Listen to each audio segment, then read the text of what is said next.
Hello all and welcome to the newest episode of the Noobs and Knockouts podcast. I'm Austin. I'm a knockout. I've watched a lot of wrestling. I'm David. I'm a noob. I haven't watched a whole lot of wrestling, but I am getting rather married to the idea of continuing to watch more and more of it. What you were gonna do?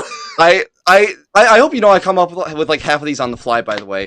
Also, I'd like to add, what the hell are you doing here? There's an extra person here, Austin. What's happening? We have not had a guest on this show since the Christmas special with Claire. I know. We haven't even had a special episode on this show in forever. But today, we have another one of our friends who doesn't watch wrestling on this podcast. Please welcome Elizabeth. Woo! Hi, everybody, and thank you guys for having me. I thought you were joking when you said that this is what your podcast is about, and then I actually listened to it. So here we go. Why would we joke about that? Because you two joke about a lot of things. Okay, fair. But wrestling is no joking matter, let me tell you. No, it is not. In the 5 years I've known you two, this both makes too much sense and no sense. Mm-hmm. I'll take it. I'll take that as well. Also, if you had told me a year ago that I would be doing a wrestling podcast with one of my friends, I'd be like, that wouldn't happen. Ha! So, look, I get it. Yeah, no, no, I don't think any of us like fully believe like that we're all doing this, but like we're just kind of here and we roll with it. So welcome to the club of doing that, I guess. Yeah. I mean, I guess I can ask if you have any experience with anything even remotely pro wrestling related. I've been watching Young Rock with my family. Yeah, I need to watch that show. It's really cute. It's really well done, and it's super cute. And I know things from talking to you, sort of, and memes on the internet. So I have very vague knowledge of things, but I don't know any specifics. WWE memes are interesting ones. All right, that's fair. That's very fair. About where David was to start, really, which is to say, mostly just he just picks stuff up through me. Yeah, which the whole impetus of this podcast is just me being like, man, he talks about this a lot. We could like make something out of this. Mm-hmm. So yeah. So David, when's your Sweeney Todd podcast starting? I got my hands full with this one. Let's take it one thing at a time. All right, Jesus. Okay, so we're gonna the Doctor Who spinoff. We're gonna that's the next one. It's a Doctor Who spinoff after this one. That's gonna be a whole yeah. But anyway, so back on topic. What are we gonna do back today? on topic? Yeah, there's we always like to at least have some sort of reason to bring on the guests that we do. All the sort of friend guests Austin and I have discussed while producing this podcast and while thinking of future episodes and stuff. We've tried to think, okay, here are the friends we want to have on this podcast. What can we do that can speak to them? What can we do to allow them to bring their own kind of their own kind of perspective to the table? When we did the Christmas special, we just kind of had Claire there as, just generally it's fun to have a guest around Christmas, and two, like, her very cinematic filmic perspective to everything kind of added a fun little dimension. The dimension of Santa Claus getting run over by a sports car. Run over by Alberto Del Rio's sports car. But that's, if you haven't listened to that episode, Elizabeth, please God, you need to. But anyway, the reason we have Elizabeth on here is I think a little more thematically tied than just that. You see, kind of our core friend group, Elizabeth's brand, if you will, is kind of as the girly girl TM, which is perfect because Austin, what are we watching and talking about today? Today is the saga in like a few different parts of the wedding of the first wrestling wedding, the best wrestling wedding by my count. Yes. Of the Macho Man, Randy Savage, and his manager, Miss Elizabeth, as it turns out. Yes. So this is all planned. Yes. So now I get to try to explain the story, because I'm going to tell you is that the story of Randy Savage and Elizabeth is a whole roller coaster of a 5-year journey. So let's go about this as fast as I can. Oh boy, Jesus Christ! So when Randy Savage first came to the WWE, he he introduced he came out with a new manager, the lovely Miss Elizabeth, she was called, and she was kind of a pioneer for women as managers in pro wrestling in a way. This just gets better and better. This is exactly what I love to see. You know, their version of pioneering for women is I know rather it's not ideal, however. slow and backhanded, but yeah, it's a start. They get there. And so, to be clear, okay, before I continue, I should probably lay down some ground rules about wrestling terms that I will probably use to make things quicker. Okay. I didn't do this with Claire, and I should have, but You should have. But she made it through fine. But I'll do this for Elizabeth. The term babyface or face is the good guys. Heels are the bad guys. And if I say kayfabe, that's a fancy wrestling term for in universe or in storyline. Okay. Yes. Okay. So Randy Savage debuted as a heel. So his relationship with Elizabeth was very not great. It wasn't abuse. It wasn't. It was pretty close to abuse. It was as abusive as WWE TV was going to let him be on like this PG environment. Like he doesn't like physically touch her or even verbally berate her, but like he always he's very neglectful and he's very controlling and overly jealous. And the whole idea was kind of like they wanted you to feel sympathetic for Elizabeth and wanted her to leave him because she deserves better. Also, didn't he like low-key use her as like a meat shield from getting yeeted by people? He would do this, regular thing of, when he's wrestling out there, he would hide behind her because he knows that the valiant good guys wouldn't punch a woman. So what I'm hearing is this was definitely written by a man. Oh, of course. Yeah. Only men writers around here. My God. This is wrestling in whenever.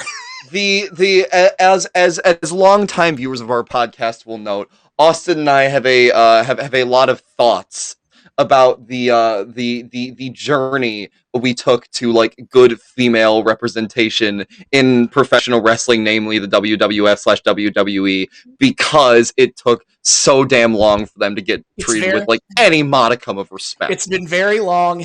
We're finally there. We've been there the past few years, but like, oh boy, have them waters been rough. And so, but then the thing is that Randy Savage is very charismatic and very good, and so people want to cheer him. This happens a lot in wrestling, to be honest. Mm-hmm. So they make him a babyface, and they kind of switch the relationship a little bit. Now he's not like jealous and manipulative. He's just very defensive of all of the bad guys who keep wanting to hit Elizabeth. How deep are we going to go into this? Our first episode in this era of this relationship involves Miss Elizabeth getting hit by a bad guy for the. Did she get hit or just pushed? Yeah, she gets pushed over by a bad guy, and that was like a key, like, oh my God, how evil. Point. Yeah, like it's something they kept harking back to episode after episode many times. Which I again, longtime viewers will know this. But I just want to like point this out to Elizabeth just to really hammer it home. That episode, that first '80s episode we did, the big thing that happened in it was like Randy Savage and Hulk Hogan teamed up, which was like gigantic. A real Batman teaming up with Superman moment. How much time they spent on that in relation to how much time they spent harking on the fact that the goddamn honky tonk man, who's this like dumb Elvis impersonator, pushed Miss Elizabeth is like nothing versus the entire show. Like the most momentous team up in all of wrestling happens on this episode, but they spend the whole goddamn time talking about how poor Miss Elizabeth got brutalized. Mm-hmm. So, woman in refrigerator trope. Got it. Yeah. Except she doesn't die. She doesn't die, but her being hurt motivates the entire thing. Women in refrigerators isn't just a woman in a refrigerator. Titus Andronicus was written before there were refrigerators. True. Very, very good. You make a very good point. Yes. But yes, that is. But it's a good thing that you brought up the Hogan Savage thing, because that's the next important part of this story. Is they're a team now. They're the best friends. They are the Mega Powers, as they were called. And during this time, Macho Man Randy Savage becomes the WWE champion, and then they're friends until they're not.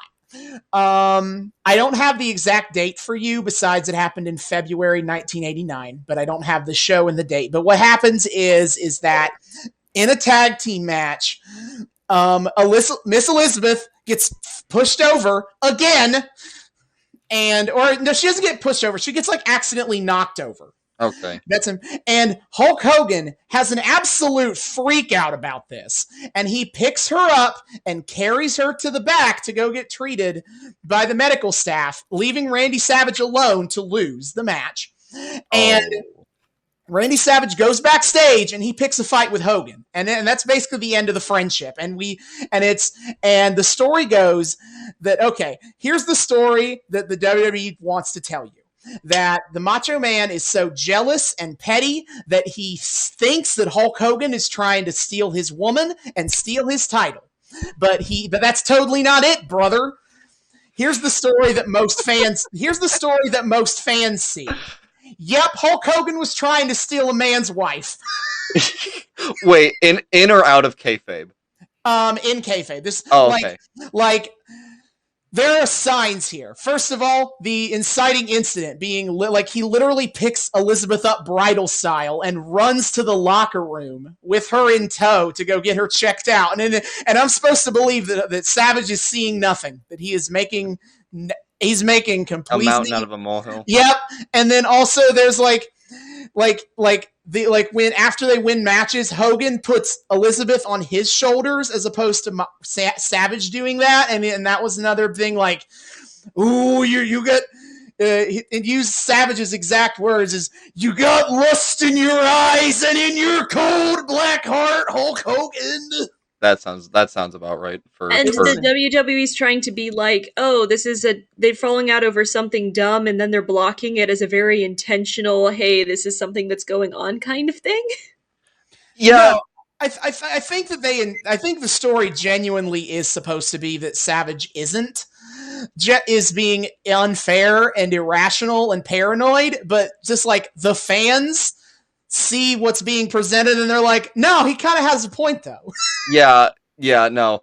You have to keep in mind the WWE, or in this era, the WWF. I was going to say that for the end for one thing, but yeah, but the writers' room aren't always particularly good at kind of maintaining their own internal logic. To the point where like the dissonance between what you see on stage sometimes versus like what they're trying to sell you is so off that it's disorienting and like borderline incoherent sometimes. Yeah, so, but Savage and Hogan have a big match together, and the whole story ends up being like, whose side will Elizabeth take? The answer is none. She takes neither side by the end of this. Oh, based. But Hogan beats Savage for the title. Wompity womp womp womp womp. Yeah, wow, of course, naturally. So then Savage, he's a heel again. But Elizabeth isn't in his corner, so what is he gonna do? He gets a new woman manager, sensational Sherry Martel. Basically, the best way to look at it is if Elizabeth is supposed to kind of be like the embodiment of all things good and pure, which she is, then Sherry is like the Wicked Witch of the WWE. Like she is just pure evil.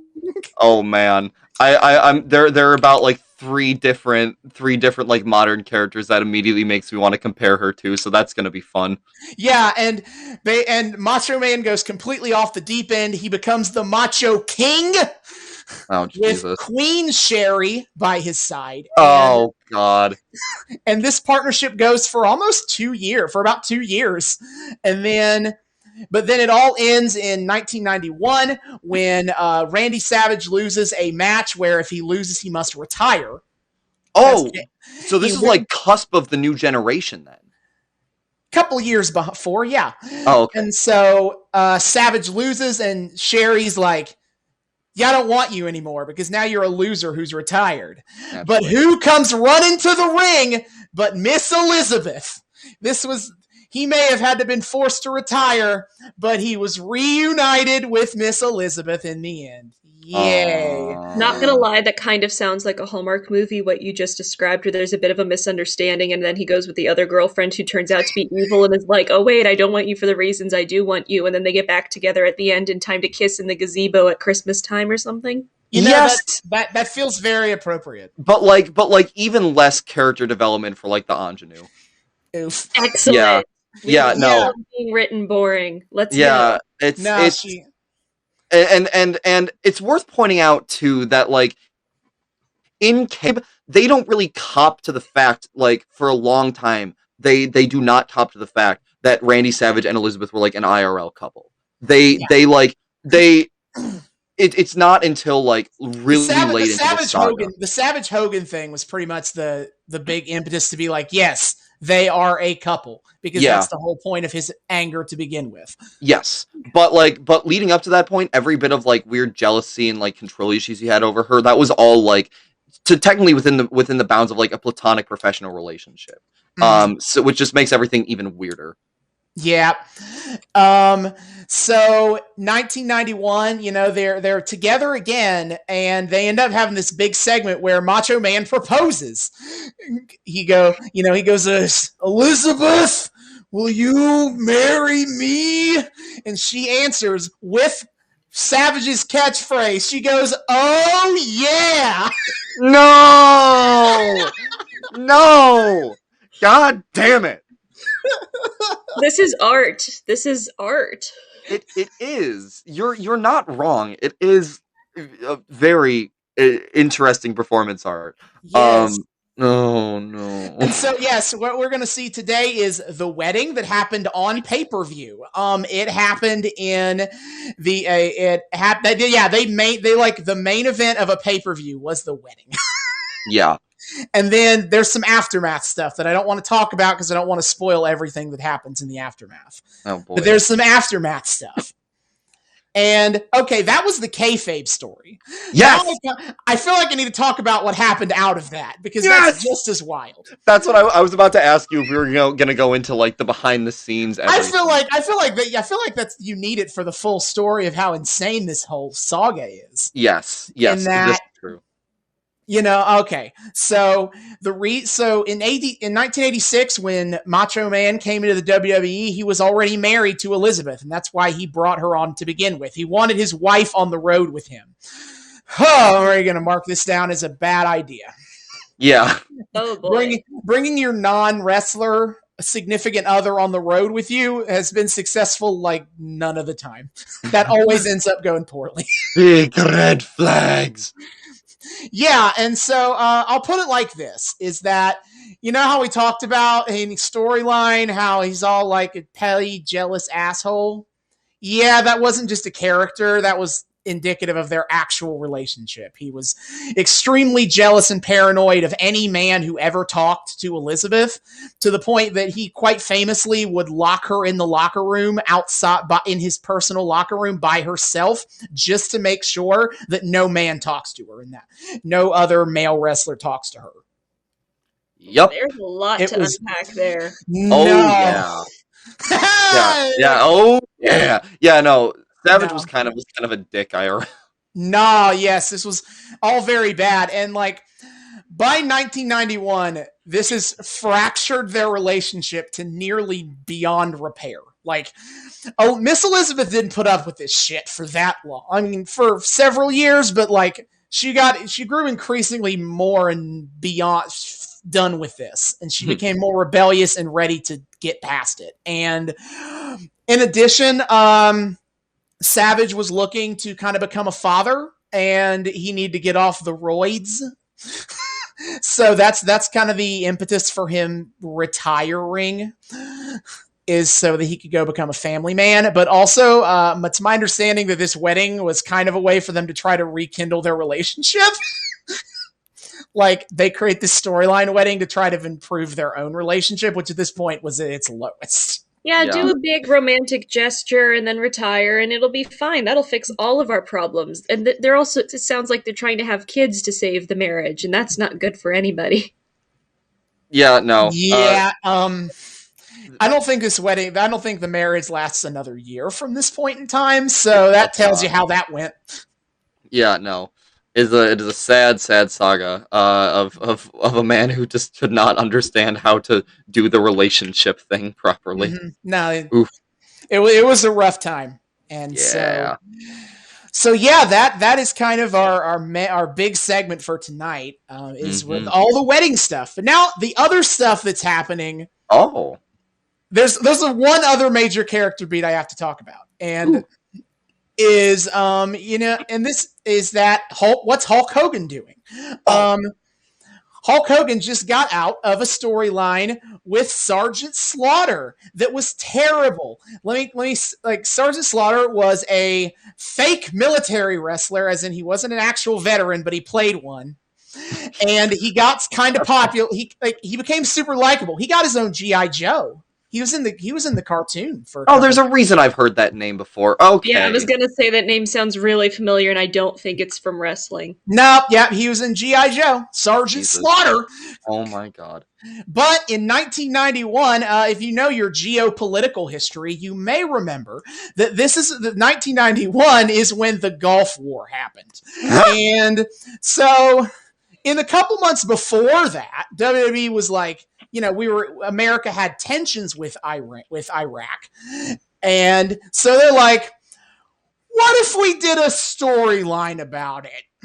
And so Sergeant Slaughter comes out to TV and he's all like, America has become soft. And he's made a new close personal friend, Saddam Hussein. They name drop him multiple times on air, and in fact, when Sergeant Slaughter brings out new wrestling boots that are in kayfabe, personal gifts from Saddam Hussein himself. Oh no! We got Slaughter out here in a fucking turban. Talking about how Iraq is great. Oh my god. Oh, that's so funny. They talked about burning a U.S. flag as part of this angle, and eventually everyone was like, nope, you know what? That's a step too far. That's the step too far. After all the domestic abuse, the weird toxic masculinity, all of that, it's the burning the American flag. Oh no! Well, Elizabeth, we can't be trampling on America here. Come on now. No, America. Don't you know? So yeah, and so he gets a new entourage. General Adnan, who was actually did go to school with Saddam Hussein. That's like legit. That's a weird fun factoid. And no! Is that a fun factoid or just a factoid? Yeah, it's fair. It's a factoid. He's legitimately from Iraq, which is important because the second character here is Colonel Mustafa, who was played by a wrestler formerly known as the Iron Sheik, was from Iran. This motherfucker? Yep. Oh, no. So now he's Iraqi, and we don't talk about how Colonel Mustafa and the Iron Sheik are the same person. We just don't mention it. Oh, okay. We just don't mention it.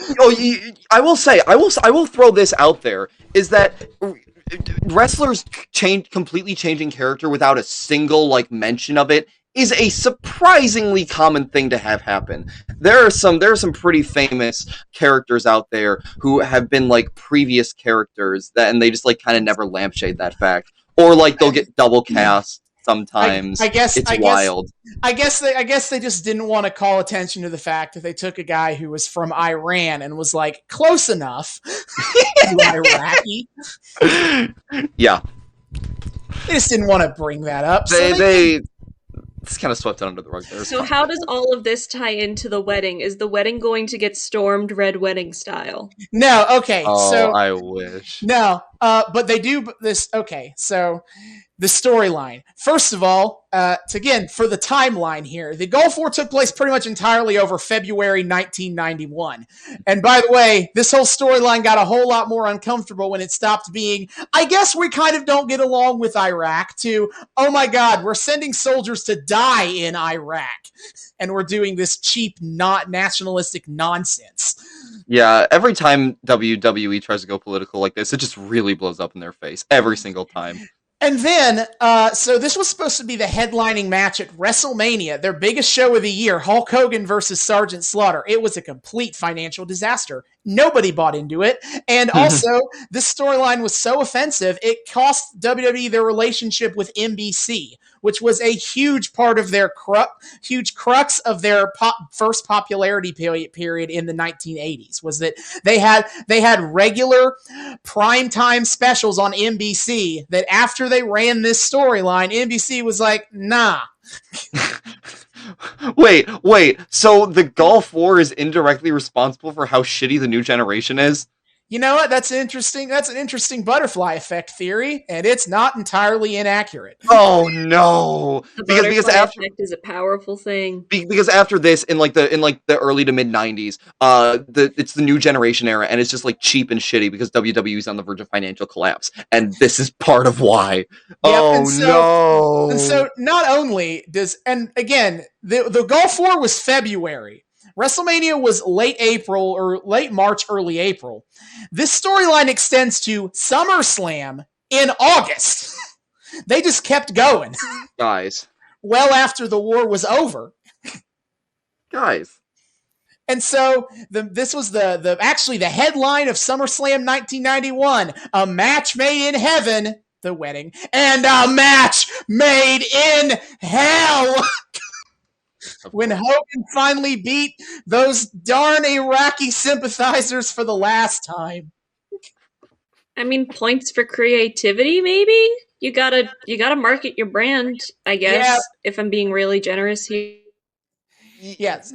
The company's ability to go like balls to the wall on some of their dumb ideas is at times admirable. I will give you that. I didn't think I was going to give that much of an explanation about it because I thought we might do this storyline for the podcast sometime. Whatever. I don't think I want to go through that as a whole storyline. You can have me back and we can drag somebody else into it. Oh shit. Oh god. Fair. We need a friend who's a geopolitics expert to get in on this shit. Got it.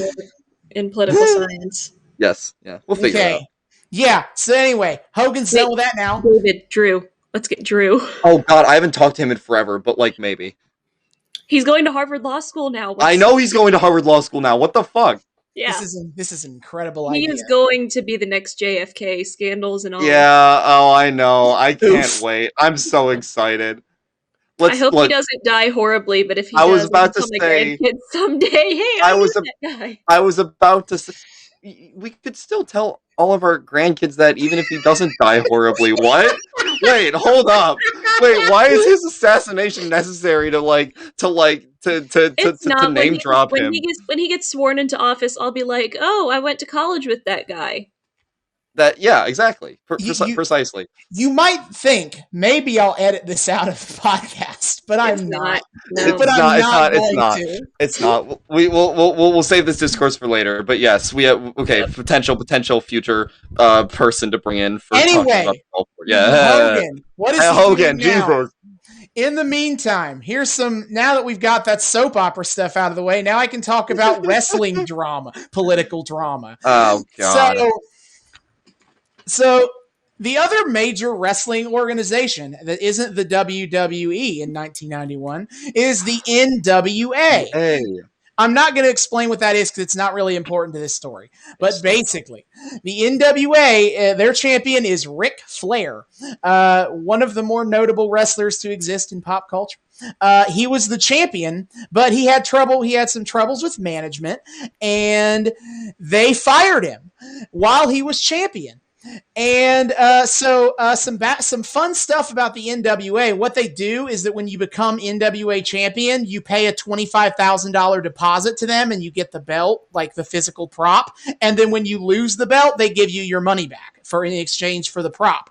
They never gave Ric Flair his deposit on the way out. Oh, that's some BS. So he's the legal owner of that belt right now. And this is why the NWA doesn't exist anymore. Oh, no, it does, but it's just very low level. Yeah. But, so he's now signed with the WWE as the NWA, WCW, whatever, world champion. and he has their belt. Oh God, this thing. And they're showing the belt on TV, and so he's starting this whole thing with Hulk Hogan about being the real world's champion. Naturally. Okay. There's like a weird amount of politics that goes behind like who holds the belt and like whether or not they're like actually present within the organization. This is a thing that happens a lot. Like one of the storylines we just recently went through had to do with a really like high profile wrestler like winning a championship belt and then leaving the WWE with it. So this is a thing that like they love to harp on. Yeah, when they can do belt drama, they'll do belt drama. Oh my God, they go so hard on that belt drama. Oh boy. But yeah, so that Hulk Hogan is on this episode responding to this whole like real. And all of this is happening during a wedding. Oh no, the wedding is only part of this. Okay. Yeah, no. The wedding's a small. They're not interrupting to make a big stink. This isn't Shakespeare comedy levels of intensity.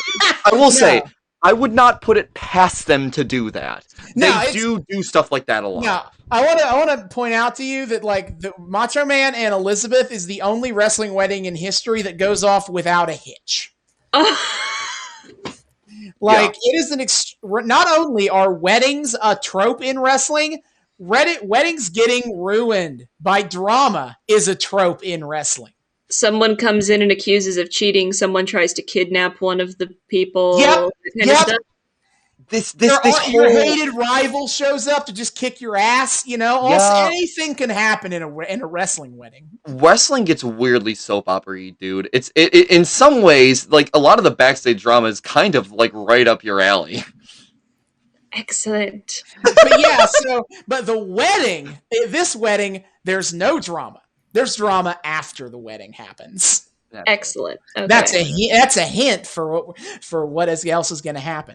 So we have that storyline. We have Hogan's and nothing else major. So I guess a time to talk about what the format of this show is going to look like. And I feel bad because David's first experience with wrestling and Claire's first experience with wrestling were in a 2013 episode and a 2012 episode, respectively. And, wrestling has obviously changed in the past decade, but like the structure of it is pretty similar. In 1991, completely different than what it's like now. I didn't explain this term and I forgot to, is that basically in this episode, all the matches are going to be jobber squash matches. And so a jobber is a wrestler who's he's there to lose. He's like a dopey Joe Schmo looking guy who's just there to lose to the important people. And on TV at this point in time, they didn't get the big TV contracts. Their most profitable entity was still like selling tickets to shows. And so their idea kind of is that like you can't do anything like super, super important. You can't have any cool matches on TV because if you do that, then nobody's going to pay to see for cool matches in person in a show. Yeah. That doesn't make sense. Hamilton. We just saw this with Hamilton. That's like don't shoot professional shots of Broadway shows because then nobody's going to see it on Broadway. And we all know that's BS. Hamilton proves that. Yeah, well, this was back in the 80s when the discourse on that was even like further regressed than it is now. Yeah. I mean, like... And also... Wrestling would fit... Eventually it would end up being proven as dumb in that they would start doing more like momentous stuff on television, and what do you know? It didn't affect anything. Yeah, people still paid to go see wrestling, even if they saw cool stuff for free on TV every week. Also, like Vince McMahon, who's the head of the company, he's one of those like businessmen who like keeps making really dumb decisions and just like never happens to get totally sunk from it because like there's some sort of safety net there or other. He's kind of an idiot a lot of the time. So him doing dumb stuff like all jobber squashes for an episode somehow didn't completely like destroy his entire company. Yeah, but whenever you feel mad at him, you can just remember how much footage there is of people beating him up. like John Oliver used. Yeah, I've talked about this on the podcast before. Of that, like, yeah, is that like Vince McMahon has created an entire fictional character for himself to get beaten up, so so the fans never expect any sort of like repercussions for him outside of that context. You know, yeah. if Yeah. Jeff Bezos was a wrestling character that got beat up every week, would people be yelling at him as much over piss bottles? The answer is still probably true. Though. What? I would pay so much to see that, though. I would love to see someone beat up Jeff Bezos. Well, true, but who would you be paying it to? This is true. Yeah. Yeah. Anyway, this has been your political discourse of this episode. But this anyway, entire thing has been political discourse. Except for the wedding. Except for the wedding. The wedding is just soap opera. That's Hallmark soap opera. That's BS. Nothing controversial here. Yeah, soap opera and geopolitics. What a perfect combo. Anyway, I brought it up because there are 7 matches on this hour-long episode, and I could bring up who you're going to see wrestle if you want to know. Like, I was going to leave that up to you guys if you want me to tell you who you're. Are there any notable jobbers in this one, or any notable like superstars? They're pretty notable for the time. Just like do we got any like Heart Foundation or like Brooklyn Brawler in here, or are they just kind both? of all, like... Oh, nice. Okay. All right, I was going to leave it up to you guys if you want me to just tell you who are the other wrestlers you're going to see wrestle. Let's just name drop. Let's not go into histories because there's a whole bunch to each of them. But I'll name drop and give you an outline of what their character is because it's the 80s. It's super easy to do. Yeah, so, they're all like Saturday morning cartoon characters. Ricky the Dragon Steamboat. He's a dragon, but not like Drago is a dragon. He's not a literal dragon. Oh, okay. So but he just comes out in dragon stuff. Oh, okay. Fair enough. Greg the Hammer Valentine. He's an old school guy who just is old and is good at the wrestling. He's not really that unique. Good for him, though. The Mountie! The Mountie? God damn it is exactly what you think it is. Can we watch the Mountie? Does. He is the heel Mountie. He's a bad. He's the Mountie. He's a bad guy. So we have two. We have two major Canadians here. The Canadian is a bad guy. Yes. Oh, we have a whole. The Canadians get treated really weird in WWE for a multitude of reasons. Treated really weird in general. Well, true, but like, man, they really go hard sometimes. Yeah. Anyway. But no, you got this dude in the full Mountie gear yelling about how the Mountie always gets his man. Okay. Sure. Yeah. You've made my night with that impression, Austin. Thank you. His impressions are the best. It's great. Yes. Erwin R. Shyster. Yeah. No. Erwin R. Shyster, or IRS. Can you guess what the character is, Elizabeth? Can you guess? No. Don't worry, they don't riff too much on the fact that he's Jewish. It's all about how he's a tax accountant who is all going on and on about how everybody, the wrestling fans, are all tax cheats who need to pay their taxes.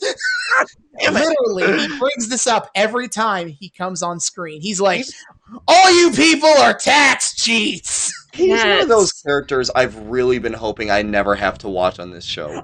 There's a lot. That's unfortunate because he's a feature of the early to mid 90s WWE, David. I'm afraid you can't escape. Just like the Internal Revenue Service, you can't escape the Erwin R. Shyster. All right. Nope. Moving on. The Natural Disasters, Earthquake and Typhoon. They're a couple of fat guy wrestlers who you can tell what their shtick is. Sure. It's in the name. Sure. Tag team. Cool. Jim Neidhart, who is part of the Hart Foundation. He's Canadian and cartoonishly evil. That's the character. Yep. See, what did I tell you? Jim Neidhart, and then the final wrestler, The Undertaker. Wait, Jim Neidhart, but no Bret Hart? No. Or Owen Hart? Nah, Jim Neidhart's the only Hart we get today. Oh, that's weird. Okay. Oh, Undertaker though. Alrighty. The Fun. Undertaker. So his character is that he's a zombie wizard, mortician. It kind of it goes through spurts, and they retcon things all the time about what he is. But you forgot to add biker in there. That's for in the future though. But that's future. He does become a biker for a while. Yeah. He becomes a biker who loves America for a while, and then he goes back to being a dead guy who has zombie magic powers. And Undertaker's one of the most enduring characters in all of this. Like, so he's a necromancer. Yeah, but he doesn't really like raise people from the dead. He's just kind of like undead himself. Mm-hmm. Okay. He likes to throw people in caskets, though. This is an era. This is an era when he would they would show videos of him. He would be literally nailing caskets, being like, "I've prepared this especially for you." And not to go too deep into it, but he has a manager / mentor / adopted father named Paul Bearer. Paul Bearer. They run a funeral parlor together.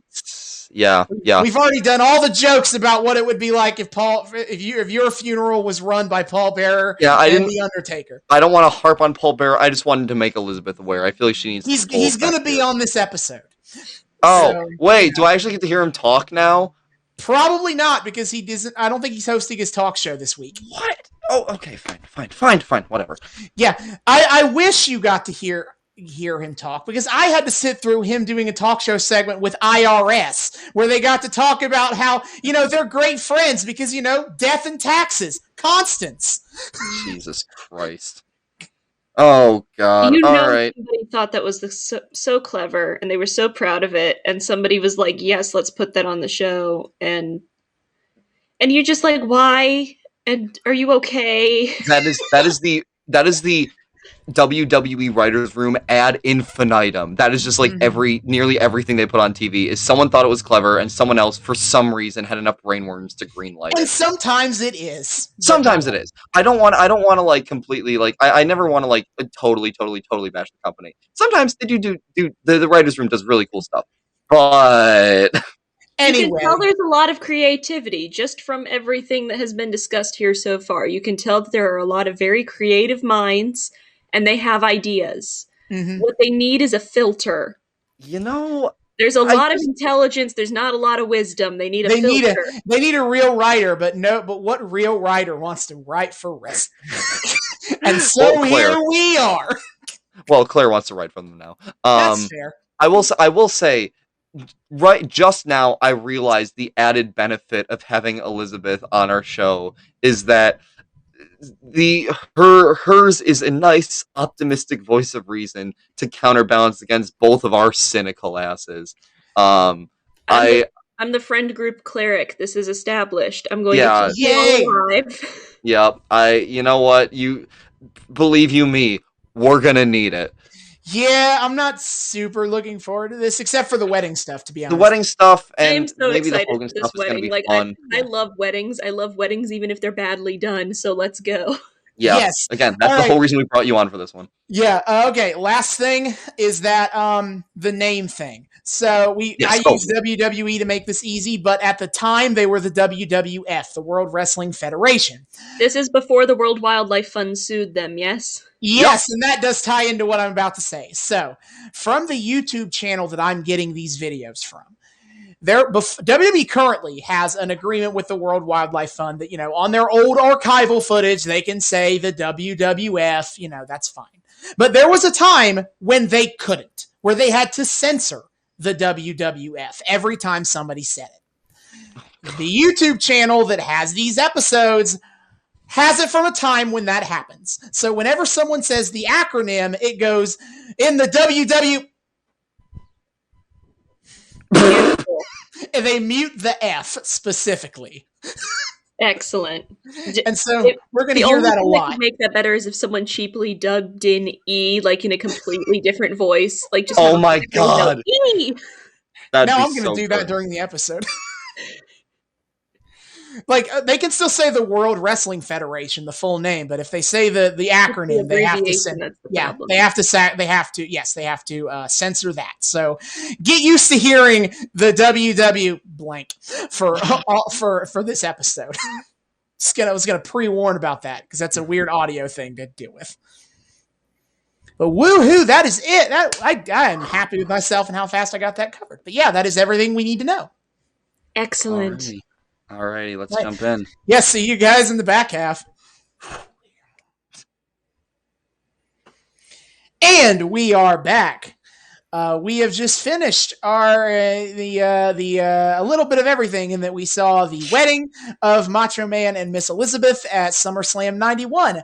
The fallout at their reception at the September 7th, 1991 episode of WWF Superstars, and then the September 14th episode in its entirety.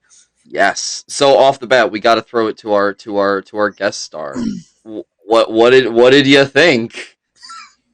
The wedding was surprisingly tame and genuine. I was not expecting that. The outfits being the craziest thing threw me for a loop. Like I was half expecting like we made our own vows kind of thing. But then they had shenanigans at the reception, so that ended up paying out okay, except poor Miss Elizabeth getting harassed by that snake was a lot. Poor Miss Elizabeth gets harassed by everything, to be fair. Poor Miss Elizabeth deserves so much better. But yeah, the reception was everything I hoped for. And then the matches, some of them were really well done. You could tell that there was a lot of athletic ability. I'm kind of sad that some of them didn't get to show more because the jobbers who were getting thrown around, clearly they have some ability if they're able to keep taking these hits over and over again without like breaking bones constantly. And you could see like the beginnings of they can do really cool stuff, but because of plot, they can't do really cool stuff. So that was kind of sad. But it was fun. It was weird, but it was fun. You know, all right. So we should keep track of what our friends think of this because Claire was like, "This is really gay and really weird, but not gay enough or weird enough." And Elizabeth says this is weird but fun. Yeah, I mean, to be fair, I feel like weird but fun is a pretty apt definition. Although I do want to harp on something I noticed you said, Elizabeth, when we were watching, is you called one of the jobbers like a stuntman, and I honestly like I had never thought of it that way before. And I think that too is super apt because damn, that's kind of what these guys are here to do. They're all stuntmen who perform live in front of people. No, and it's one of those things I keep thinking about because Once Upon a Time in Hollywood was very important of this is a stuntman relationship with an actor he's worked with for a while. And there's been other stuntmen and stuff who have done things. And they keep going on reality shows like American Ninja Warrior. Stuntmen seem to do really well on there. And it's just one of those, stunts are hard. And not getting hurt and being able to do all this stuff takes a lot of training. So props to them. Yeah, no. Absolutely. And I think it becomes I think it's especially a shame then that their whole job is to come here and lose in such easy, humiliating ways. It's such a tragedy that damn, there is kind of this deep hidden impressiveness to jobber squashes in what is asked of jobbers, but it's hidden. We don't get to ever appreciate it aside from the fact that all of these guys are really good at selling and have the physicality to sell in a cartoony way that matches up perfectly to the vibe of the era. Yeah, it takes a lot of talent to be the fall guy. Yeah, and they encapsulate that perfectly. No, this is theater. It's some sort of theater. I don't remember all of the words. I don't remember all of that, but it is definitely theater. Oh yeah, no. I mean, early on, I was comparing WWE to Shakespeare. There is a lot. 100%. There's long-running plot lines that make no sense. Oh, I'm mad at you because of this really small, insignificant thing that happened 20 years ago, and I'm going to bring it up on your wedding day. That kind of stuff. Yeah, exactly. Yeah. Absolutely. You didn't even get to see anyone give a long monologue. Yeah, I was gonna say, honestly, this era is not the best for it, because all of the promo cutting is done in interviews, kind of what we saw with the Hulk Hogan thing, where he's just kind of talking about my fans are great, man, and they're in behind a green screen. Yeah, they're on a green screen, but in modern era, it becomes this whole people get on mics and just like talk to the audience for a little bit, and that's when it's kind of at its most Shakespearean. What I think you hit on really well, the Shakespearean aspect of this kind of comes from the soap opera side of this, of like Yes. there's so much weird I live shit. for the drama. No, some of this reminded me of Austin. I know I've told you about these before, but Hallmark has a movies and mysteries channel, and they have several mystery series. My favorites include Mystery 101, and I loved crossword mysteries because it's Lacey Chabert who makes crosswords for a living, solving mysteries. My God. If you ever want to see Gretchen Wieners make crosswords and also end up at horrific crime scenes, it is your show. It is just perfect. But very much they have recurring characters who come in and out. They'll be like the assistant who you haven't seen for 2 movies, and she comes back in, and all of a sudden she's got a cousin who needs to handle these things. So I know that this is very different from Hallmark movies, but as an avid Hallmark watcher, the pacing is very similar. And they also keep it simple enough that anybody could pick up at any point and be able to follow along decently enough, which is also very Hallmark. Because I've tried watching Young and the Restless, I don't know who anybody is or what is going on. But I can turn on Mystery 101 and be able to tell you exactly what's happening. And if I don't know, they'll just explain it for me. Mm-hmm. Yeah, I think that's one of the bigger like deviations of soap opera and wrestling is that I think wrestling is infinitely easier to just kind of pick up and start. and okay, it kind of cracks me up because like the era, like how this is filmed, the kind of camera quality of what we have in this era, it almost feels akin to what a soap opera looked like back in the 80s, like that same kind of weirdly grainy, smudgy feeling, like cinematography. It's Now that you say that, it's nearly identical, and that's really weird to think about. I don't know how I feel about that. Well, the thing is, with filmed medium, you find things that work, and then you stick to it. It's like how, for a while, everybody on YouTube had the same like 3-shot setups, and it's because you find stuff that works, and you've got to find those things that work. And the WWE clearly has a formula that works for them. They might want to check camera angles for someone like me who likes to nitpick a bit, and I can be like, "Yeah, you're not stomping on his head. You're nowhere Oh, near his head." the nitpicking is welcome on this show. We do that all the Very. damn time. We do that all the damn time. But No, it's like they did a slow-mo thing of The Undertaker doing something, and it's like, oh, you didn't slam his head, you like did a bit of a woo, and then you laid him gently on the ground.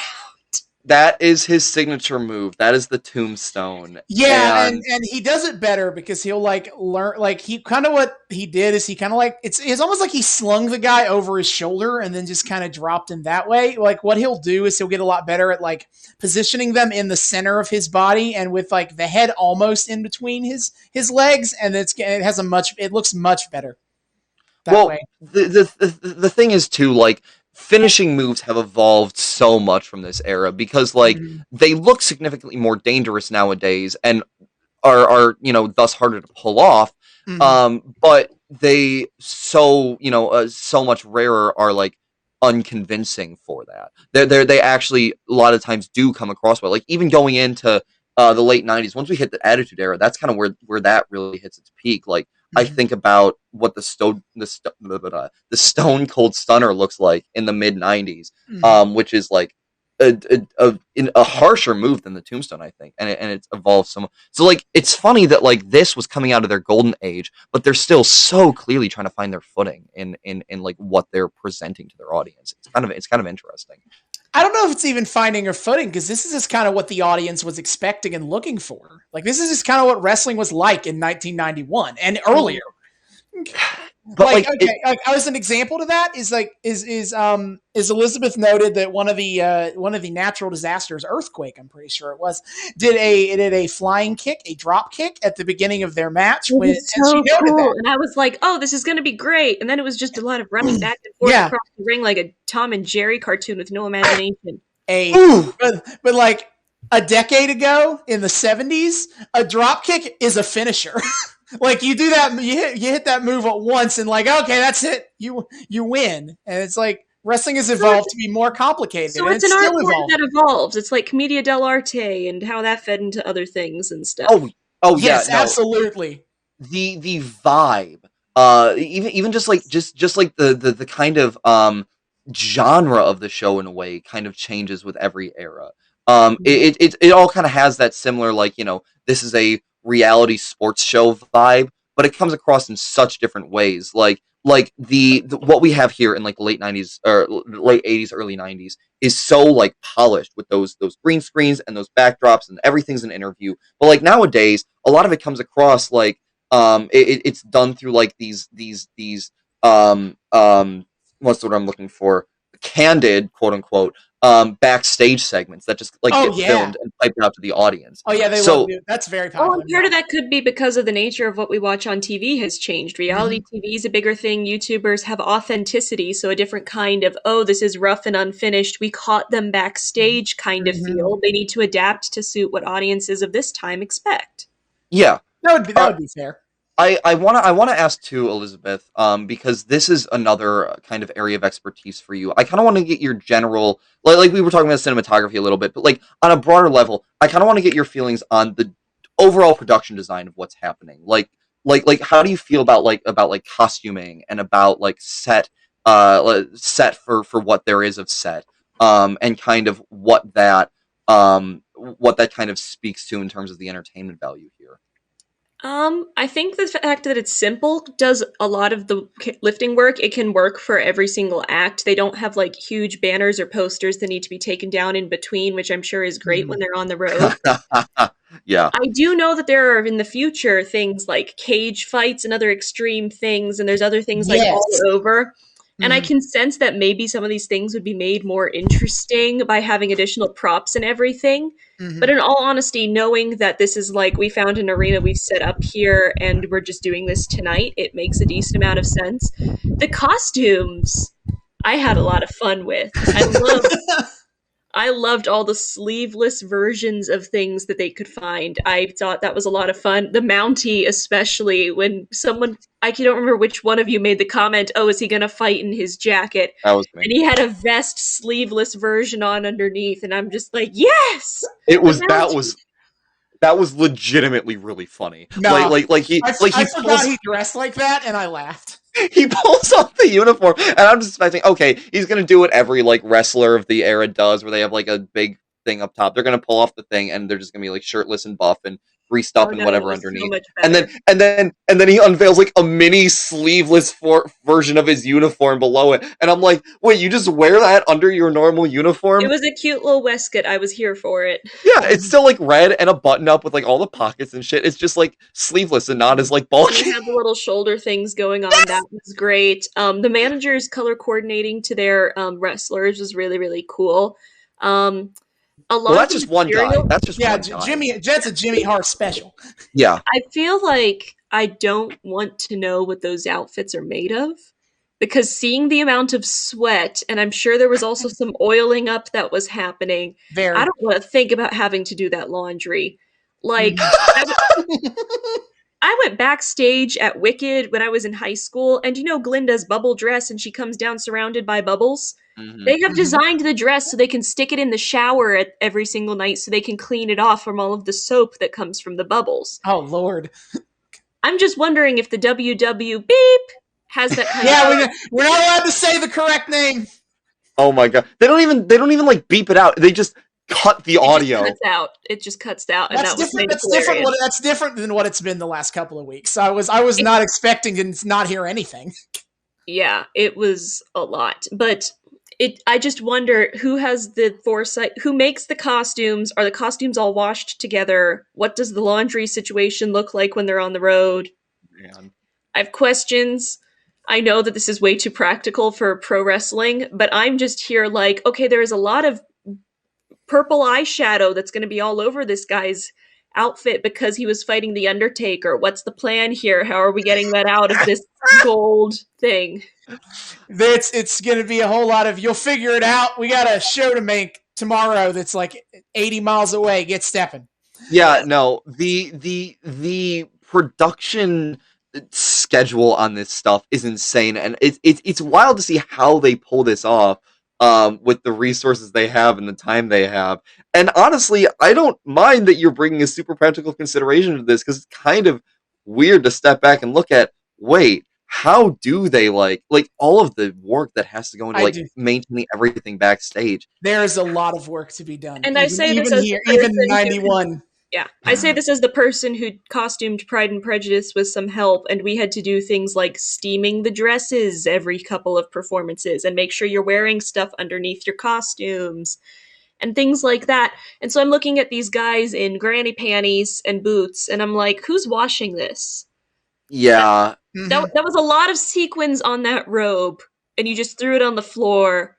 Who's cleaning that and how? Yeah, this is a 300 a day global tour that is Yeah. WWE in 91. You know, It's absolutely wild. Like, and it almost in a way the perspective you're bringing this to, it almost kind of like makes me want to loosen up a little bit on my general attitude toward this era of like the company, because again, long time listeners know I am really critical of like from the end of the golden age up until the attitude era. Like, I just do not enjoy when we slog through these like weird long jobber squash matches with all these like characters that just do not have any memorability to them whatsoever. But in a way, back then, especially like now, the company's starting to get a little bit financially tanked and they're kind of getting to that like weird breaking point. There is kind of something to be said for like, damn, how much really can you do with the demands of what you have to like, what you have to do all the time, every day backstage to make sure this damn show actually gets put on. Well, not to mention, we talked a little bit about Miss Elizabeth and Randy Savage having a strained marriage. And they weren't paying for therapy or anything, but you do still have wrestlers traveling along with you, and you might have their families traveling along with you. Yeah. And so you're probably having to pick places to stay or other venues and things like that where you can accommodate everybody. You're having to take all these practical considerations into mind. So when it feels a little bit like a rushed community theater production of Peter Pan Jr., that it's just because they're running on like $5 a cheese sandwich and a lot of chutzpah. Yeah. I mean, that a lot of chutzpah, and how do you numb the pain with some pain pills and whiskey? Yeah, like real man and all that. Yeah, it doesn't help that like that a lot of the people like that front for the camera, and I'm sure like our writing and stuff, are all probably some level of like asshole to pain in the ass to work with, because of the nature of I'm like sitting there watching these stunts and nobody's wearing any helmets or anything, and my little health sciences brain is going. Please don't think about how many concussions that happen in wrestling. I watched the John Oliver thing. I can't unthink it. And also, now I'm looking at it and I'm got it, David. We're never doing hardcore matches with Elizabeth. Yeah, no. Oh God. Look, I struggle enough with blading. We're not gonna go even remotely go there if we bring Elizabeth back on again. We need to find a happy middle ground of matches that are actually fucking entertaining, but don't go so hard in the other direction that like we're sitting here watching these motherfuckers bleed from their foreheads. Easy peasy, can do it. Yeah. No, it's just you watch somebody slam and you're like, oh, there's a lot of blood vessels that could burst in that part of the body. Yeah, well, so what we're referring to here, and this is a long-running meme on this show, is blading is when, in order to really sell how hard and harsh a slam is, wrestler has a like razor blade hidden somewhere in their costume, and like the camera will cut away from them and they'll like cut their forehead open, to like make themselves bleed. That is the by far the most common way to do. Oh, do you know how many nerves are in here? No. Yep. You gotta be real careful. Yeah, there are some wrestlers that do it enough that like their foreheads are scarred. Scarred. Yes. Yeah.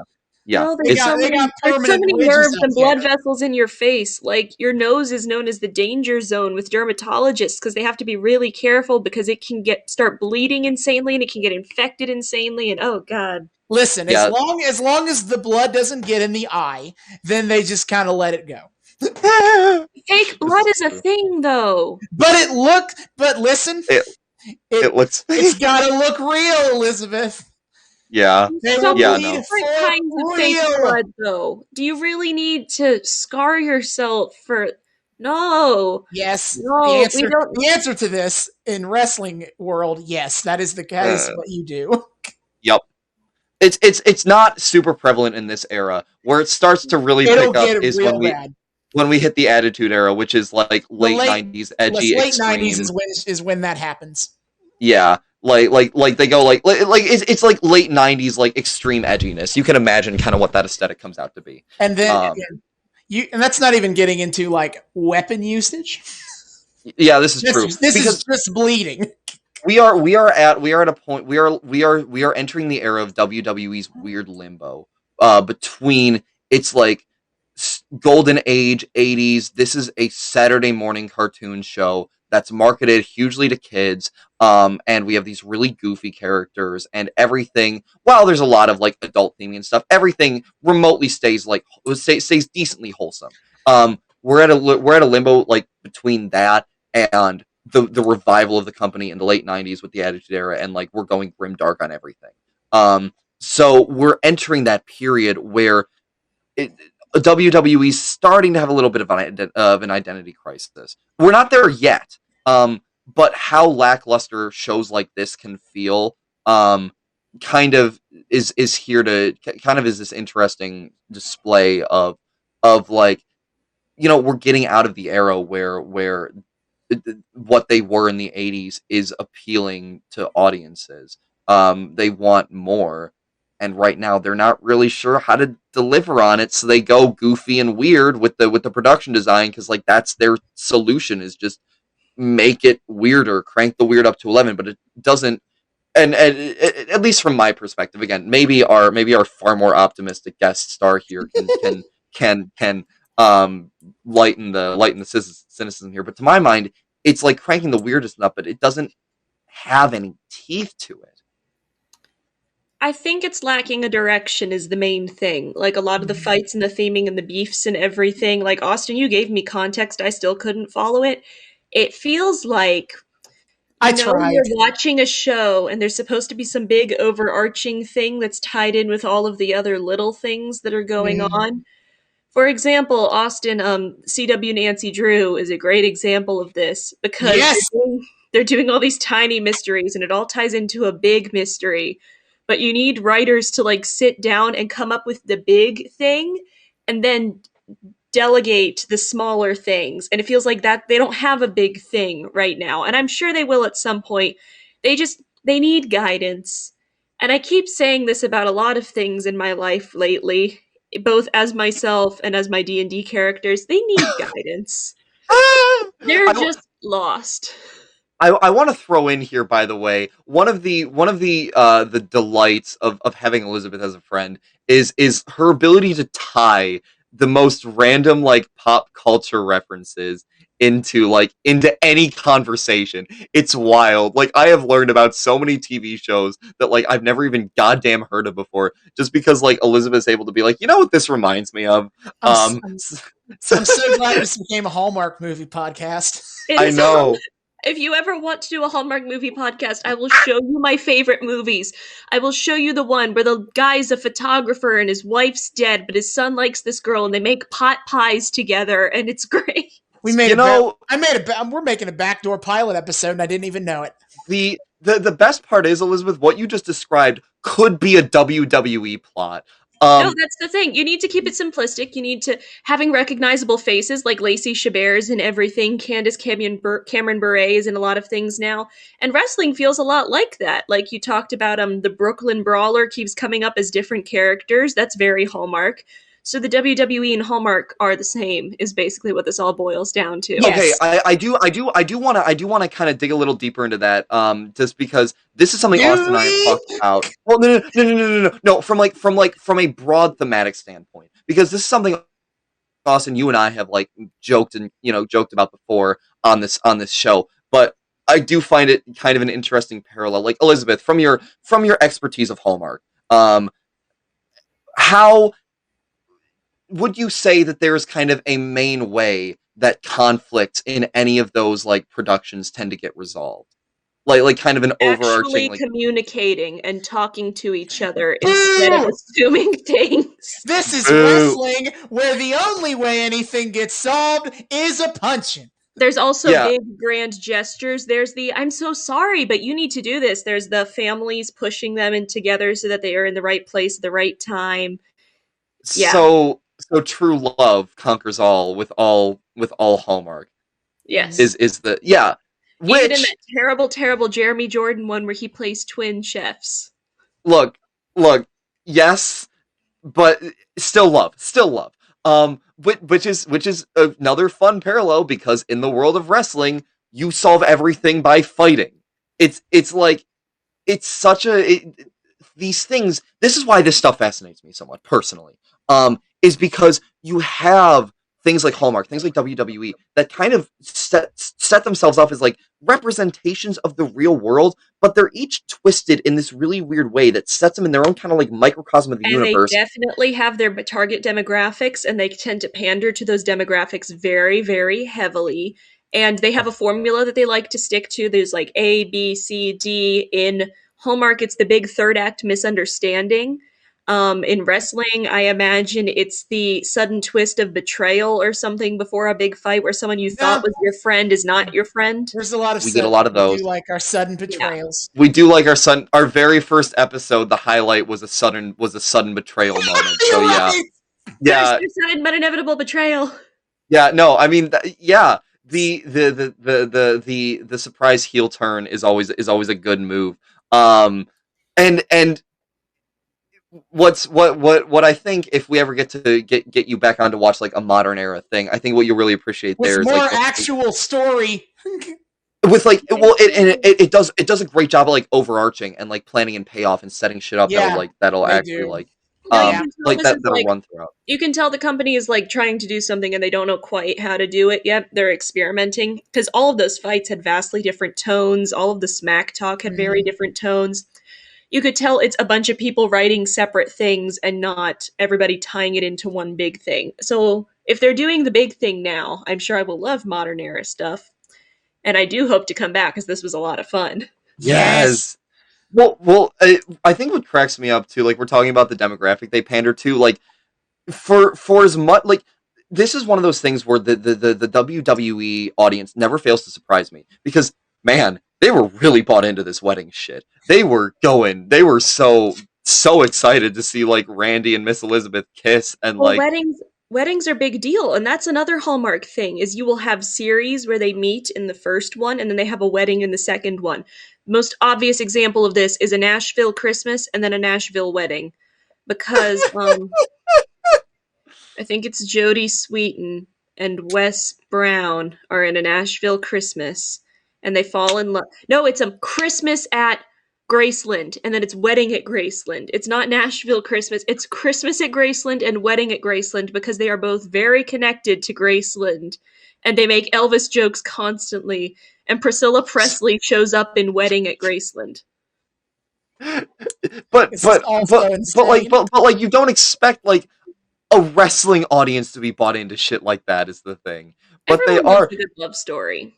well, but to the point where like they're showing a like 5 minute montage of how happy the reception is before like we cut to it like falling to shit. Yeah, no, it's just like, and that was an ad for their home video VHS release. Is be like, buy this VHS so you can get the special bonus content, and the bonus content is this their wedding reception plus the drama at the end, but that's only like 30 seconds. Yeah, weddings are so good. Weddings are great. Yeah, I mean, and it is funny that this was such kind of like a momentous thing, and like it is the first of its kind in a lot of ways. But goddamn, it never fails to strike me as weird of like some of the weird things that like wrestling fans will buy into that like you wouldn't expect from like what you imagine is like the standard like macho want everything manly and cool and whatever wrestling fan like man the crowd's cheer when they kissed, oh man, they were all going for it. Well, that's because at heart we're all softies. We can argue about the differences between Hallmark movies and WWE and CW shows and kids shows and Disney movies and all these and community theater, all these things that seem so completely separate from each other. But let's be real. We love our story structure that gives us a happy ending, a little bit of conflict, and a lot of drama in between. That's Yeah. why we still watch soap operas. That's why Young and the Restless is in like season 26 or something like that. There's a lot to go off of. That's why we get invested. Holy shit. Dang. Damn. I thought like my ability to like analyze this shit from the get-go was impressive, but like goddamn, dude. Fucking round of applause for Rip. Elizabeth's like Thank you. I've been it's watching like a lot of stuff on YouTube lately. but Excellent. yeah, no. That I mean, I think that sums it up beautifully of like yeah, it's still like people buy into this because they want that happy ending at the end of the day, no matter how much of a like big yee truck driving wrestling fan you may be. If you get Mhm. that wedding at the end, it still gets all that Exactly. serotonin pumping. You God want to see damn. them ride off into the sunset. It's going to be great. This is true. And after, and Which after and after you get that sunset moment, then Jake Roberts unleashes a A snake snake on head. your wife, and now it's suddenly like I want to see Macho Man get his hands on him. yeah, because that's set up for another part of the happy ending. Is like, well, things went to shit. So how's it gonna get fixed? Like you don't think about it in the moment, but when you're kind of what's going on in the back of your head is like you see that snake pop out and kind of immediately your brain subconsciously goes to, well, how's this wrong gonna be righted? Mm-hmm. Damn. We got Yeah, real that deep there, and all over Jesus. a wedding that was trying to save a failing marriage. Oof. Yeah, no, that's kind of like the underlying tragedy of this whole thing is just like what's going on behind the scenes that just makes it so like, Mhm. You know, man. in universe, I'm sure it was beautiful, but I know a lot. It's like hearing my mom talk about the Princess Diana, Prince Charles wedding, Mhm. where it's like, I'm sure it was beautiful at the time, but now I'm looking back and it's nothing but painful. Yeah, stuff like this in a like if you know like anything past what goes on in kayfabe, a lot of old wrestling stuff does not age well. Yeah. Um, especially in this era, there's so many like scandals and so many So like many scandals, so many dead wrestlers, so many stories that have gone bad. yeah. It's that's like the ultimate like the ultimate like screwy thing about watching older wrestling stuff is just like the retrospect of like how mismanaged things got a lot of the time is just woof. Like this is the tip of the iceberg for how bad that is because it's just like it ultimately boils down to some interpersonal drama of like they Mhm. could have been an awesome power couple but their marriage failed because Randy Savage was a piece of shit. But like it just goes so much deeper than that sometimes like going off things like the Montreal screw job or like yeah wrestlers that end up tragically dead or shit like that. It all just oh man. Um, which is makes for a really interesting watch with a lot of conflicting feelings. We've At been least we doing get the this. happy We've ending. been doing this Right? podcast for like 5 months, and we've already done 2 different tragic wrestler deaths. Yeah. Oh man. One of them was accidental, but it happens. Yeah, ladies and gentlemen, this is why it's good to have a primary care physician and to get regular checkups and make sure that everything is working as it should be. Mhm. Like, literally, I'm working on my capstone right now, and our solution is educate people and get them primary care providers so that they can do things healthy and be okay. Also, Yeah. kids, do not get hooked on pain medication or cocaine. That would solve Or or steroids. That would solve most of those tragically soon wrestler deaths. or lock your wife in a locker room every time you go out to wrestle because you're scared of her talking to another dude. It's about balance. You need to find. And once again, we see the need for guidance, Yes. which there's a recurring theme here. It's almost like people need to not be so obsessed with themselves. They need to look outside of themselves for help and to offer help. Jesus. Dang, we Man, got real. We get deep. this This is more real world than I'm used to on this Can podcast. you tell that I'm taking social epidemiology this semester? Nah, I mean, that to be checks fair, out. even when you're not taking social epidemiology, this is pretty on brand. Good evening, everyone. I am the mom friend, and tonight, Yeah, no. Yes. The mom friend watching wrestling is probably my favorite juxtaposition we've done on this show yet of like letting Elizabeth know all the weird shit that's going on behind the scenes and just seeing how she reacts to, oh honey, no. no, what you need to do is you need to get Curtis on here and find one of the most Shakespearean sagas and have him cover those, because if That's you're talking knowing the art of theater and everything, he's your guy. that's what I've been saying. We've been talking about that for like what's I've the been theme working for on it. I don't know what to do with that one.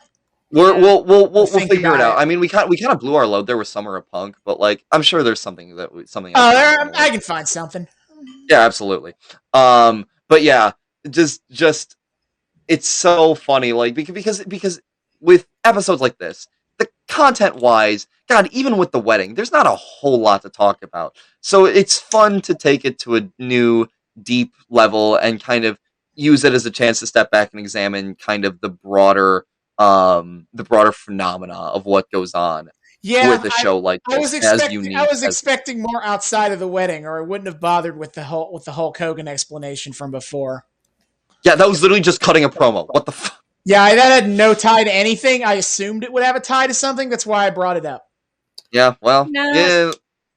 And there we go into the classic thing of some people just like to hear themselves talk. So that felt very much Well, listen here. Oh, so let me tell you something, brother. All the little I don't just love to hear myself talk, dude. All the little Hulkamaniacs love hearing me talk, brother. They love seeing the 24-inch pythons, brother. Oh, that's the thing. Hulkamaniacs, are there other regrettable names? Because, like, I know fan groups naming themselves is hard, but Hulkamaniacs, is that because Hulkamania was a thing? Yes. And they just added a CS? Yes, Hulk Hogan was the Hulkamania. Hulkamania was Hulk's thing, and so all of his fans are the Hulkamaniacs. Yeah, It's unfortunate. Look, Hulk is a whole subject outside of himself. Austin and I are working on something to really honor his batshit egoism a little bit down the line. His musical album. Yes, yeah, the Hulk Rules musical album. I love musical albums by people who shouldn't have musical albums. My dad owns all 3 of Leonard Nimoy's on vinyl.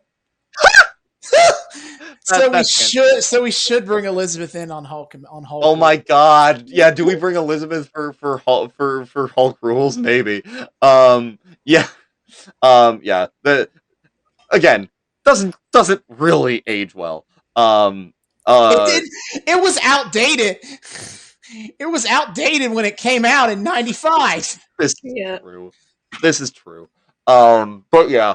Always fun to kind of peel back the curtain a little bit and think like what goes on past what we're watching when what we're watching is really, really boring. Yeah, I don't really know what to, we talked about the plot development of Jake Roberts showed up. But that's about it. I like to structure these podcasts, talk about, to kind of do some analysis of the plot stuff. But when not a whole plot lot exists. What am I supposed to do?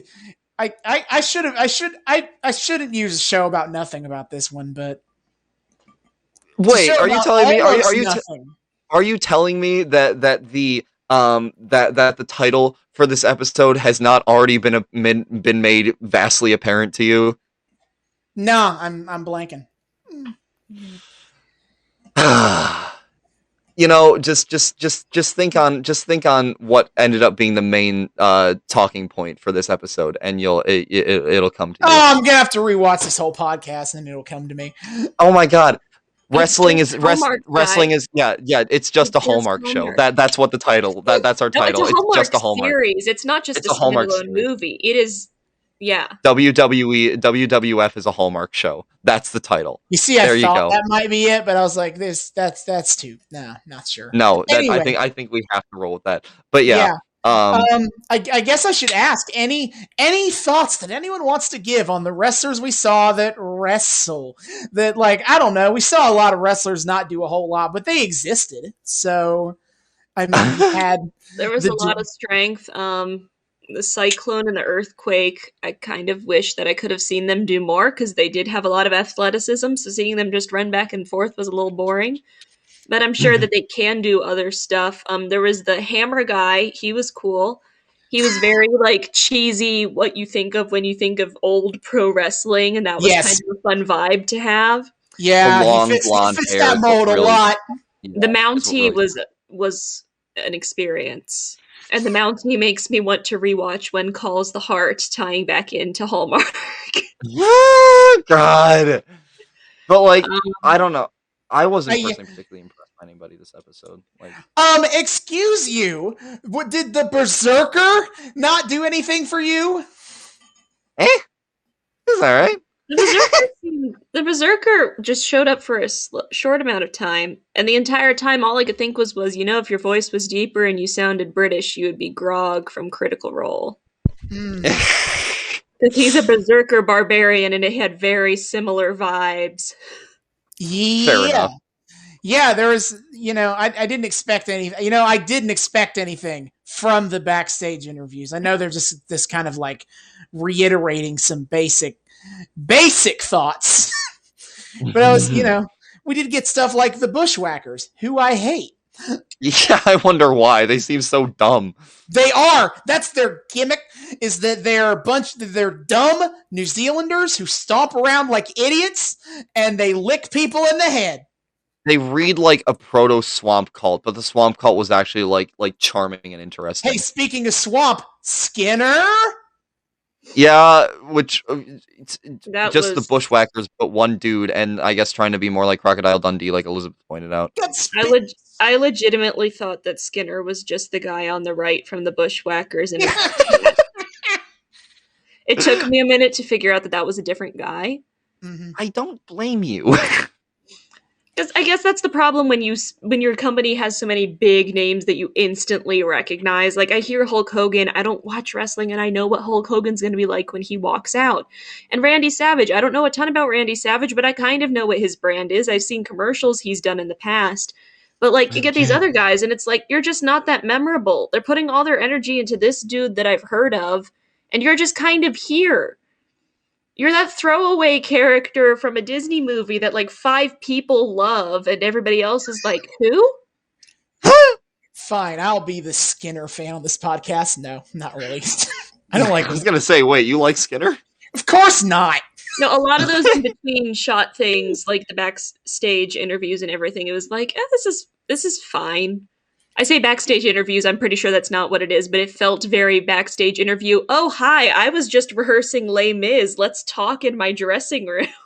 Yeah, no. Well, this is a really sanitized version of that, because like I said, like when we kind of reach to the Attitude Era is when they start like doing what are in kayfabe meant to be like candid shots of wrestlers like actually in the locker rooms like talking about shit and like interacting and fighting and whatever. And you can tell someone dumped a bucket on them so they would look super sweaty right before they walked in, and they've done this little hair pushback flippy thing 10 times before you walked in, and yeah. Yeah, no. Yeah. But these are just like you do it in front of a backdrop. This is the era of just straight up cutting promos in the most vanilla way possible. Yeah, like literally you just like stare at the camera for 30 seconds and do some rambling. Yeah, either in front of a curtain or a green screen. I like the idea sometimes of existing in this void that has their name behind them, and they like you exist in a pocket dimension when you're not out there wrestling, and then you go out and wrestle, and then you go back to the pocket dimension where you belong. That's how they cut hotel costs. They just put them in their pocket dimension. They just throw them in the pocket dimension.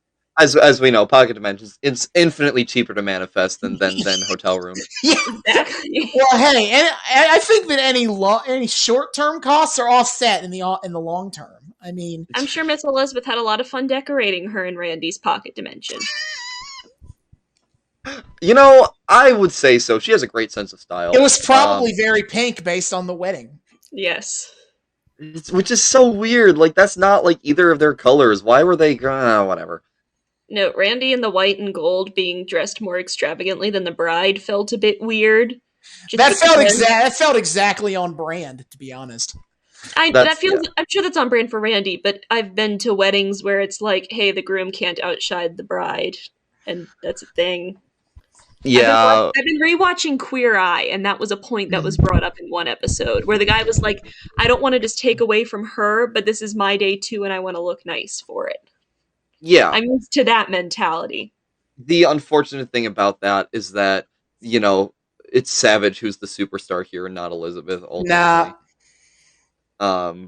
Which is unfortunate for a number of reasons, but that's the way. Oh yeah, Virgil was on this episode. I just remembered that. I was trying to think through the other interview people. You had the Warlord with Slick, which is yeah, no. Virgil, who used to be the manservant for the $1 Million Man, which is David, you made that comment. You made that comment about how this was right before everybody was a wrestler who was a job, and that was their shtick. And I'm just there like, that makes sense. It's wrestlers are like the women in Gypsy. You got to get a gimmick if you want to get ahead, and some of the gimmicks suck.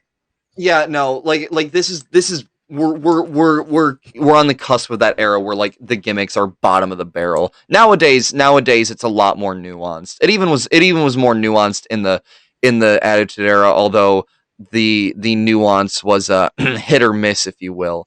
Yeah. But regardless, we're getting which like honestly, that's the other thing about like these jobber squashes is like the only like the gimmicks that were on display unfortunately didn't get to add much. The most that we got added was the Mountie. That was kind of the most fun gimmick we had there because like he had his little mini uniform and he fucking tased the dude after like use a cattle prod on a guy. Yeah, he used a cattle prod with like a weirdly like dubbed in like electric shock sound effect for some reason. Well, because they took like a pool cue, sawed it in half, put some paint on it, and were like, "Go have fun." And they needed to add in the shock sounds so that nobody actually got hurt. Yeah, yep. And I don't even know if that thing like made contact with his skin. It was so far to the side. I think it did. I think he lightly grazed that guy's stomach. Yeah, just like I don't have anything to poke with. But then we have the natural disasters, which like are fun in concept, but they didn't do a whole lot with it. And they could have done so much more. IRS talked about the tax cheat. Okay. Oh yeah, I forgot about IRS. IRS was fun. I will eat my hat a little bit here and say IRS was a lot more like fun and a lot less like yikes than I thought it would be. The thing that I think that makes IRS fun is he always talks about literal real world tax. He always brings up literal real world tax law, which is the most stupidest thing to bring up on a wrestling show, and that's what makes it funny. Yeah. Like this dude out here on a wrestling show talking about how 33 states have just recently increased their state income taxation rate. Yeah, no. And on top of that, like he wrestles in the full like shirt and tie and suspenders, and I'm here for it. That was one of the main. I wonder how they wash this things. and that was matched in like a minute and a half. He gets real sweaty in longer matches. I'm going to tell you that right now. I've unfortunately watched longer IRS matches, and he gets real sweaty. Well, everybody was already sweaty, and I imagine they're putting oil on them so that they glisten just the right way and the grease in the hair. Yeah. No, I want to put everybody in a shower and just be like, get that crap out of your hair and get that makeup off your face, Mr. Undertaker. That is not a good look. Dark circles aren't cute. Yeah, but see, here's the problem. Vince McMahon really likes his himbos, especially if they glisten. Listen. These aren't himbos, though, because himbos respect women. And true. No, I am becoming very familiar with himbos because they keep coming into my life in weird ways. Yeah, I should clarify, not my real life. I don't go anywhere or do anything because we are in a global panorama. But I'm playing in 2 D&D games currently. There's a third one that's on the horizon. I'm planning my own. I was working on a show that was filming, and we had several himbo characters in the songs and stuff we were doing. It just keeps happening. Is Patrick there? Hello, Patrick. Yeah, my brother just walked in the room. So, yeah, but like one of the defining characteristics of a good himbo is that he respects women, and I don't think that's the case for most of these wrestlers. So they're just dumb and big. This is true. This is very true. Hey, IRS is probably intelligent, all right? We got a few like actually smart ones here. But for the most part, yeah. He's intelligent because he pays his taxes. He There wears we go. glasses. That's how you Tile know. it back Smart. in. The only person in that entire building who is not a tax cheat. Fun fact. Yeah.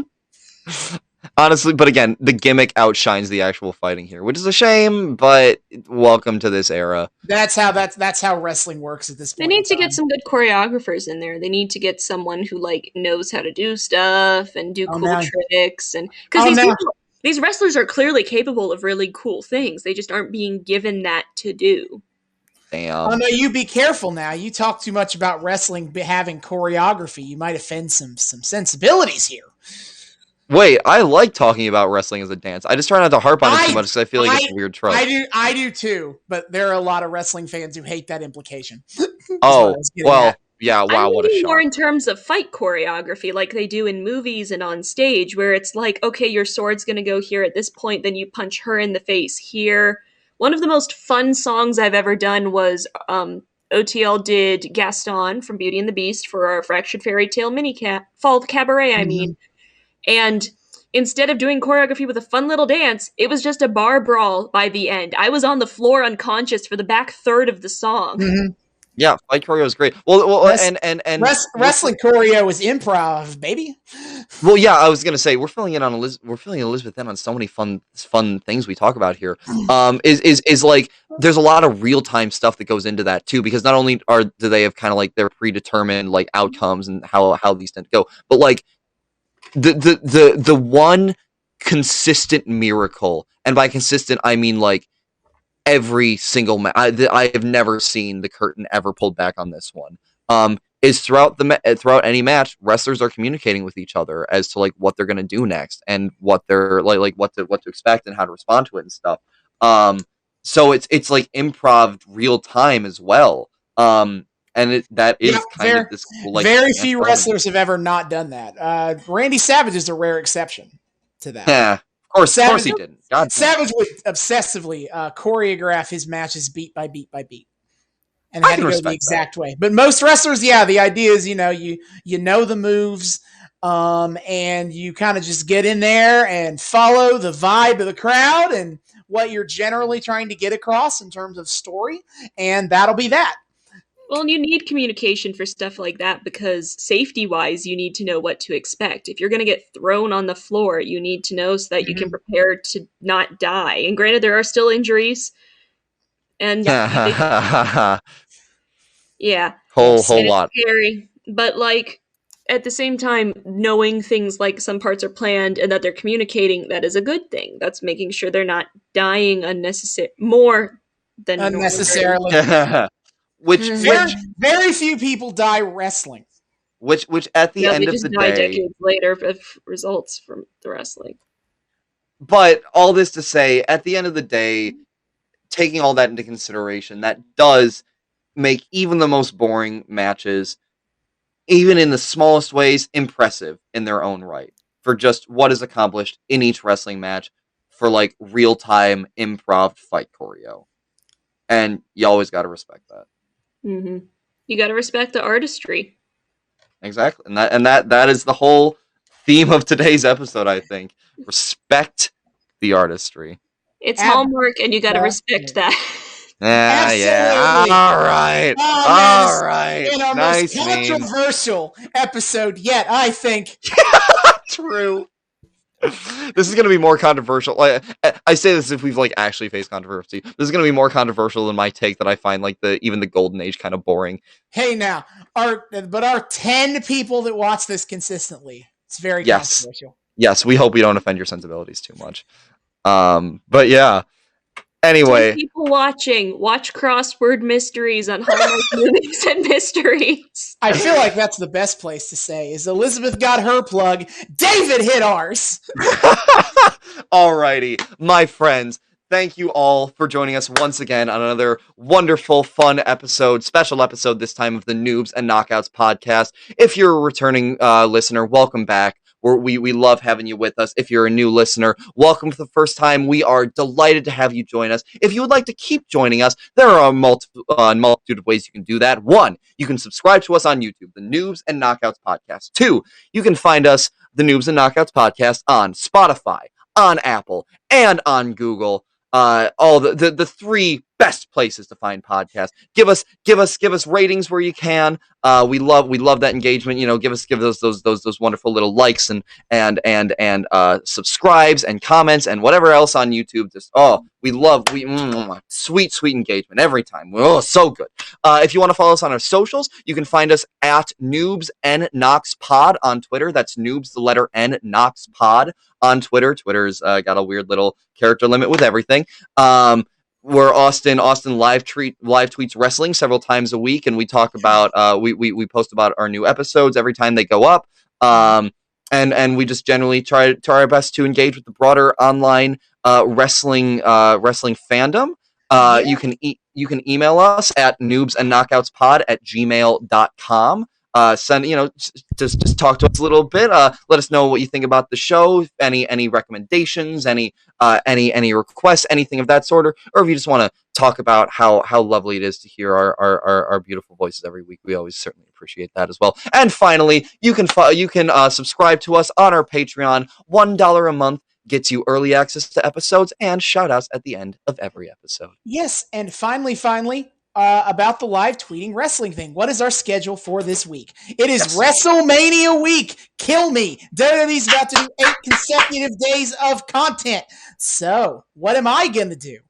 On Wednesdays, we watch AEW Dynamite live at 8 p.m. Eastern on TNT. Thursday, the WWE NXT Stand and Deliver Takeover Stand and Deliver Night 2, because Night 1 is on Wednesday. I'm not watching that live because of the aforementioned Dynamite. Let's do that. Saturday is WrestleMania Night 1. I'll be there live tweeting. WrestleMania Night 2 on Sunday, maybe. Kind of depends on that's a common day that we tape our podcasts. And so if we're taping a podcast on Sunday, I won't be watching WrestleMania live.